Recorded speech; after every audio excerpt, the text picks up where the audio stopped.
ಶ್ರೀ ರವೀಂದ್ರ ಶೆಟ್ಟಿ ಸರ್ಗೆ ರವೀಂದ್ರ ಶೆಟ್ಟಿ ಸರ್ಗೆ ಅನ್ಯಾಯ ಮಾಡುವ ಸರ್ಕಾರಕ್ಕೆ ಅನ್ಯಾಯ ಮಾಡುವ ಸರ್ಕಾರಕ್ಕೆ ಭ್ರಷ್ಟ ಅಧಿಕಾರಿಗಳಿಗೆ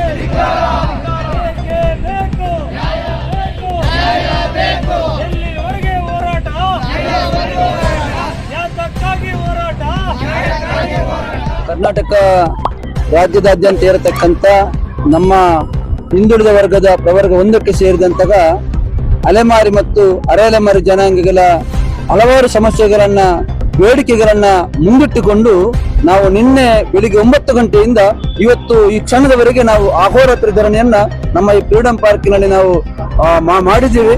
ಬಹಳ ಮುಖ್ಯವಾಗಿ ಈ ಹಂತಕ್ಕೆ ನಾವು ಬರ್ಬೇಕು ಯಾಕಾಯ್ತು ಅಂತ ಹೇಳಿದ್ರೆ ನಾವು ಹಲವಾರು ಬಾರಿ ಈ ಸರ್ಕಾರ ಬಂದ ಮೇಲೆ ಬಹಳಷ್ಟು ಬಾರಿ ನಾವು ಮನವಿಗಳನ್ನ ಕೊಟ್ಟಿದ್ದೇವೆ. ಬೇರೆ ಬೇರೆ ಬೇಡಿಕೆಗಳನ್ನ ಮುಂದಿಟ್ಟುಕೊಂಡು ನಾವು ಮನವಿಗಳನ್ನ ಕೊಟ್ಟಿದ್ದೇವೆ. ಆ ಎಲ್ಲ ಮನವಿಗಳು ಕೂಡ ಯಾವುದೇ ರೀತಿಯ ಸ್ಪಂದನೆ ಸಿಗದೇ ಇದ್ದರಿಂದ ನಾವು ಇವತ್ತು ಅಹೋರಾತ್ರಿ ಧರಣಿಯನ್ನ ಮಾಡಿದ್ದೇವೆ. ನಮ್ಮ ಬಹಳಷ್ಟು ಬೇಡಿಕೆಗಳಿವೆ.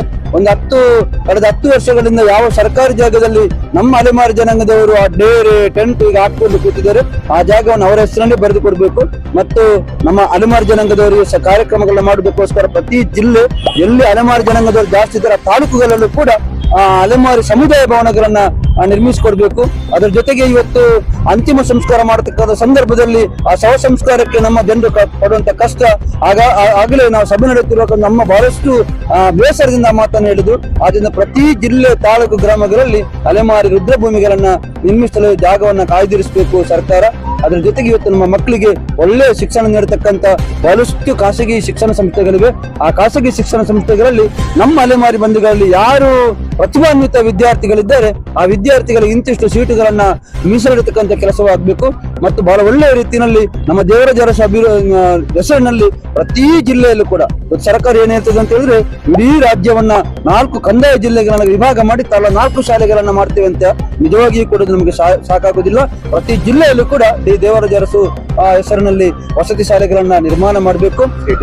ಅದೇ ರೀತಿ ಸೀಟ್ ಮತ್ತು ನೀಟ್ 2 ಎಕ್ಸಾಮಿನಲ್ಲಿ ನಮ್ಮ ಮಕ್ಕಳು ಬಹಳಷ್ಟು ಕಷ್ಟವನ್ನು ಪಡ್ತಾ ಇದ್ದಾರೆ.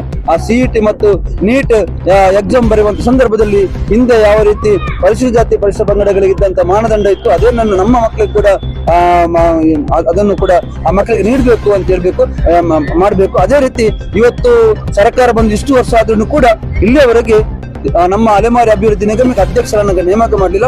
ತಕ್ಷಣ ನಿಗಮಕ್ಕೆ ಅಧ್ಯಕ್ಷರನ್ನ ನೇಮಕ ಮಾಡಬೇಕು ಮತ್ತು ಹೆಚ್ಚಿನ ಅನುದಾನವನ್ನ ಆಕೆ ಕೊಡಬೇಕು ಅಂತೇಳಿ ನಮ್ಮ ಒತ್ತಾಯ ಇದೆ. ಒಟ್ಟಿನಲ್ಲಿ ಬಹಳಷ್ಟು ಈ ತರದ ಬೇಡಿಕೆಗಳನ್ನ ಮುಂದಿಟ್ಟುಕೊಂಡು ನಾವು ಅದರಲ್ಲೂ ಕೂಡ ಬಹಳ ಮುಖ್ಯವಾಗಿ ಇವತ್ತು ಜಾತಿ ಪ್ರಮಾಣ ಪತ್ರಕ್ಕೆ ನಮ್ಮ ಅಲೆಮಾರಿ ಜನಾಂಗದವರು ಪಾಪ ಅವರಿಗೆ ವಿದ್ಯೆ ಇಲ್ಲ, ಅವರಿಗೆ ತಿಳುವಳಿಕೆ ಇಲ್ಲ ಅಂತ ಜನಗಳು ಆ ತಹಸೀಲ್ದಾರ್ ಕಚೇರಿಗೆ ಹೋದಂತಹ ಸಂದರ್ಭದಲ್ಲಿ ನಮ್ಮ ಅಧಿಕಾರಿಗಳು ನಮ್ಮ ಅಲೆಮಾರಿ ಜನಾಂಗಗಳನ್ನ ಸತಾಯಿಸುವಂತದ್ದು ಬಹಳಷ್ಟು ನನಗೆ ಫೋನ್ ಕರೆ ಬರ್ತದೆ. ನಾನು ಈ ಸಂದರ್ಭದಲ್ಲಿ ಒತ್ತಾಯ ಮಾಡ್ತೇನೆ, ಯಾವುದೇ ಒಬ್ಬ ಅಧಿಕಾರಿ ನಮ್ಮ ಯಾವುದೇ ಒಬ್ಬ ಅಲೆಮಾರಿ ನಾಯಕ ಅಥವಾ ಪ್ರಮುಖ ಅಥವಾ ಸಾಮಾನ್ಯ ಸದಸ್ಯ ಬಂದ್ರು ಕೂಡ ಅವರಿಗೆ ಬಹಳ ಒಳ್ಳೆ ರೀತಿಯಲ್ಲಿ ಕೂತ್ಕೊಳಿಸಿ ಅವರ ಏನು ಬೇಡಿಕೆಗಳನ್ನಿದೆ ಅದನ್ನ ಆಲಿಸಿ ಅಧಿಕಾರಿಗಳು ಅವರಿಗೆ ಸಹಕಾರ ಕೊಡಬೇಕು ಅಂತ ಸಂದರ್ಭದಲ್ಲಿ ನಾನು ವಿನಂತಿ ಮಾಡ್ತೇನೆ. ಜಾತಿ ಪ್ರಮಾಣ ಪತ್ರ, ಮರಣ ಪ್ರಮಾಣ ಪತ್ರ ಯಾವುದೇ ಸರ್ಕಾರಿ ಅರ್ಜಿಗಳನ್ನು ಕೊಡುವಂತ ಸಂದರ್ಭದಲ್ಲಿ ಅವರಿಗೆ ಅವರಲ್ಲಿ ಏನು ಭಾವನೆಗಳಿದೆ ಅದನ್ನು ತಿಳ್ಕೊಂಡು ಅಧಿಕಾರಿಗಳು ನೀಡಬೇಕು ಎಂಬ ಎಚ್ಚರಿಕೆ ನಾವು ಕೊಡ್ತಾ ಇದ್ದೇವೆ. ಒಟ್ಟಿನಲ್ಲಿ ಹಲವಾರು ಬೇಡಿಕೆಗಳು ನಮ್ಮದಿದೆ. ಇವತ್ತೀಗ ನಾವು ಮುಖ್ಯಮಂತ್ರಿಗಳ ಕಚೇರಿಗೆ ತಲುಪಿ ಮನವಿಗಳನ್ನು ನೀಡಲಿಕ್ಕಿದ್ದೇವೆ. ಆ ಸಂದರ್ಭದಲ್ಲಿ ಮಾತನ್ನು ಹೇಳಲಿಕ್ಕೆ ಇಷ್ಟಪಡ್ತೇನೆ.